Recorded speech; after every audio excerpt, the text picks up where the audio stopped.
Have you ever wondered where you really stand with God? Are you overcome with feelings of guilt because of things you've done wrong?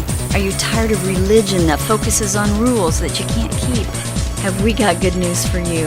It's time to listen in on some casual conversation with Mike Kapler and Joel Brueseke and discover what true freedom is all about. This is Growing in Grace. Growing in Grace here once again, Mike and Joel. Thank you for tuning in, for listening, for passing it on, for sharing, because this is all about the message, right? It's all about what Jesus did for us when we were unable to help ourselves. God did what we could not. God did what the law could not provide for us.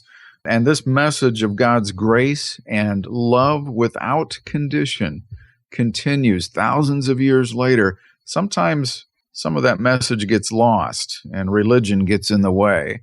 But this is all about the life of God in us. And we've been doing this over 10 years, Joel, and I just think we're getting started here. I mean, we're scratching the surface here on the depths of the gospel. I think that's true. And we were saying that probably 5 years ago that we're just scratching the surface. And I think we've realized even more in the last 5 or 6 years that we're really only scratching the surface. I was thinking about how at the beginning, when we started this thing, I was wondering how in the world we're going to come up with, quote, material every week. How are we going to do this? And now here we are doing this series on why Jesus taught two covenants. And every week we're talking about something different, all within that same subject of why Jesus taught two covenants. And then when we're done with this, there's so much more to talk about. It's really good. There's so much about God and about the gospel and about God's grace and love that's so exciting for us to be sharing and talking about. And so, like you were saying, we do thank people for listening and for spreading the word. We don't have a budget here. It doesn't really cost us very much to do this thing. And so if you're interested in supporting what we do, the best way is just simply spread the word on, social media is a great way to do that.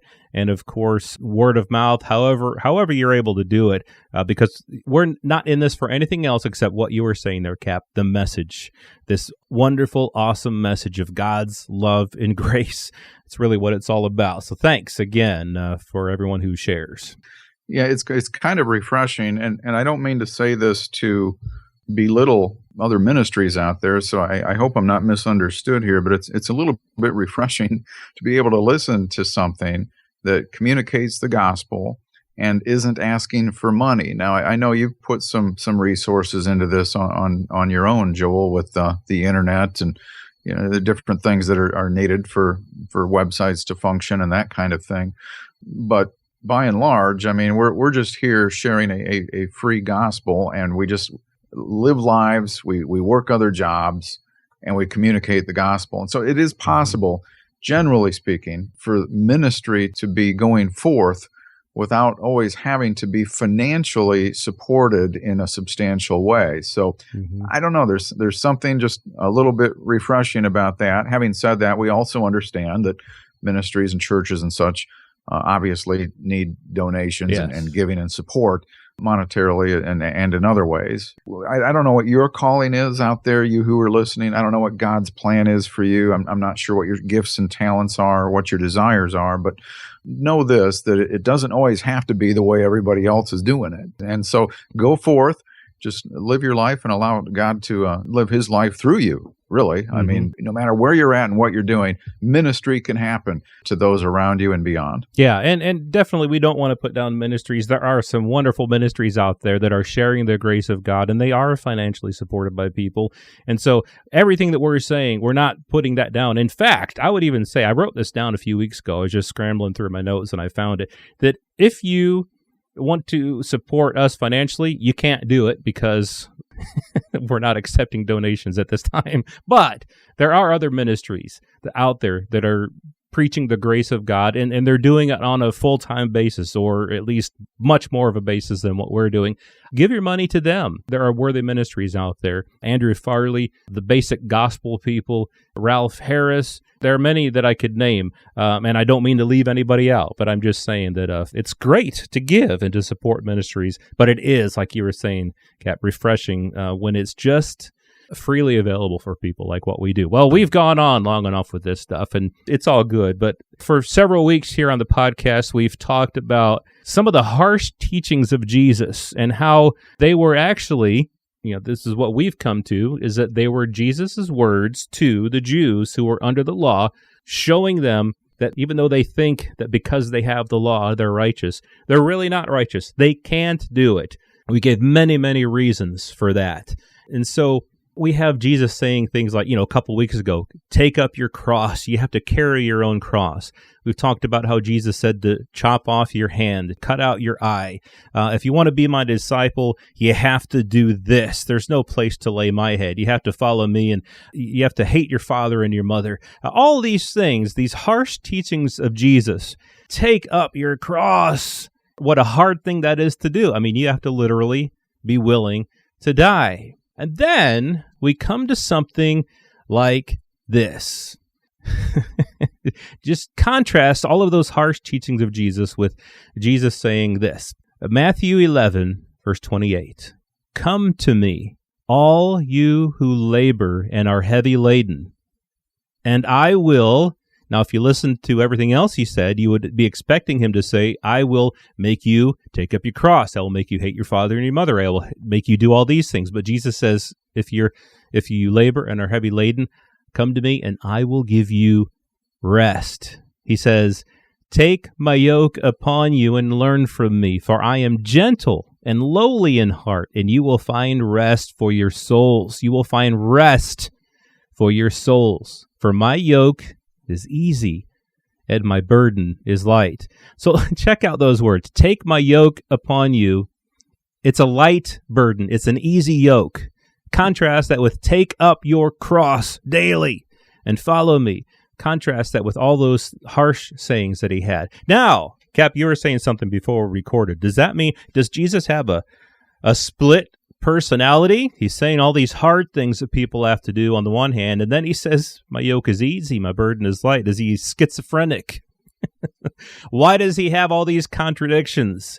Well, that's one thing we're going to be talking about today. Some of these, one of the reasons why Jesus taught those harsh things, and then he turns around and tells us that his yoke is easy, his burden is light. Doesn't make much sense, does it? I mean, either Jesus was all over the map, he was schizophrenic, he had a split personality, contradicted himself, or emphasis on or, he was talking about two different things going on here.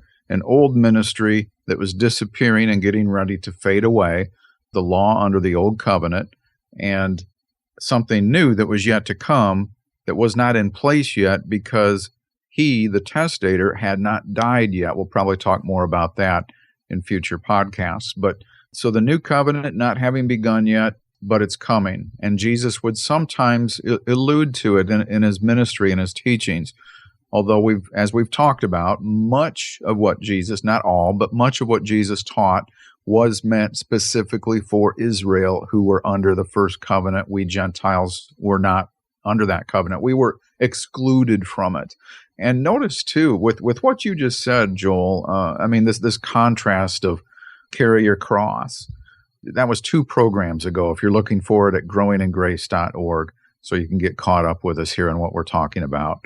But that heavy burden of doing that, we discussed that Jesus wasn't necessarily actually trying to get people to follow through with that, but to show them they could not follow him they could only follow him up to a certain point.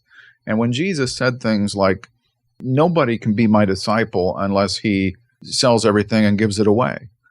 So you see that those kinds of harsh communiques from Jesus, quite different from what you just read, with his yoke being easy and his burden being light. Come to me if you're burdened with that stuff. You need rest. I mean, he's talking about a spiritual thing going on here. And so it's a contrast compared to the first covenant. See, the first and the second covenant are not alike. And God made that clear in the book of Hebrews, that it would be something quite different than what they came out with after being freed from Egypt. I'm even thinking about some things, Joel, in Luke 13 and 14, for example. And we touched on some scriptures in those chapters, but Jesus was going over a number of different things and even parables in those chapters where Israel basically was rejecting the message. They were rejecting the invitation to the table. And when Jesus was getting these rejection letters or these RSVPs saying that they wouldn't come, then he said, all right, that does it. If you aren't going to come, I'm going to invite everybody else in, those who are looked down upon. Go out into the highways and the hedges and compel them to come in, that my house may be full. Go after those that were not invited before, but would soon be invited. So there were times where Jesus was suddenly looking forward to the new covenant. I'm not sure how many Jewish people got what he was saying, but when you take this from just Jewish people to the rest of the world, that was going to be a tough thing for a lot of Jews to deal with, as we saw in the book of Acts. Yeah, and what you were hitting on there, I mean, something really good there. There were certain people who did not respond to the invitation. I was looking in Hebrews, at the end of Hebrews 3, it talks about those who rebelled. They heard, but they rebelled. Indeed, was it not all who came out of Egypt, led by Moses? Now with whom was he angry 40 years? Was it not those who sinned, whose corpses fell in the wilderness? And to whom did he swear that they would not enter his rest, but to those who did not obey? So we see that they could not enter in because of unbelief. Same with those who were offered the invitation to the wedding. They were offered the invitation, but basically what happened is that Israel didn't believe. They were trying to enter in through their own works, not through this rest that God has offered us through Jesus Christ. They could not enter in because of unbelief. Those who have not entered into God's rest are those who don't believe. And so if you read a little bit farther on into Hebrews 4, it talks about laboring to enter his rest. Today we got people laboring, striving, struggling to try to keep the law, trying to carry their own cross, trying to follow all the harsh sayings of Jesus. And they're not realizing that those people who are really trying to do those things, the reason it's so hard for them is because he's trying to bring them to the end of their rope, to the end of themselves. So they will see that if they labor and if they're heavy laden, come to him and they will have rest for their souls. Well, more on that in the weeks to come here on Growing in Grace as we get set to wrap up this series on why Jesus taught two covenants. Next week, who was Jesus speaking to? That's so important to know each of these times that we find the red letters in the Bible. Jesus said one thing in particular that we're going to focus on. He said he came to the lost sheep of the house of Israel. That is so often ignored in reading and in interpreting the words of Jesus today. So we'll talk about Jesus and his audience in different situations next week on Growing in Grace. This has been Growing in Grace with Mike Kapler and Joel Brizicki, heard online through various internet sources around the world each week. To access hundreds of past programs, visit graceroots.org. Share it with a friend and listen again next week for more Growing in Grace.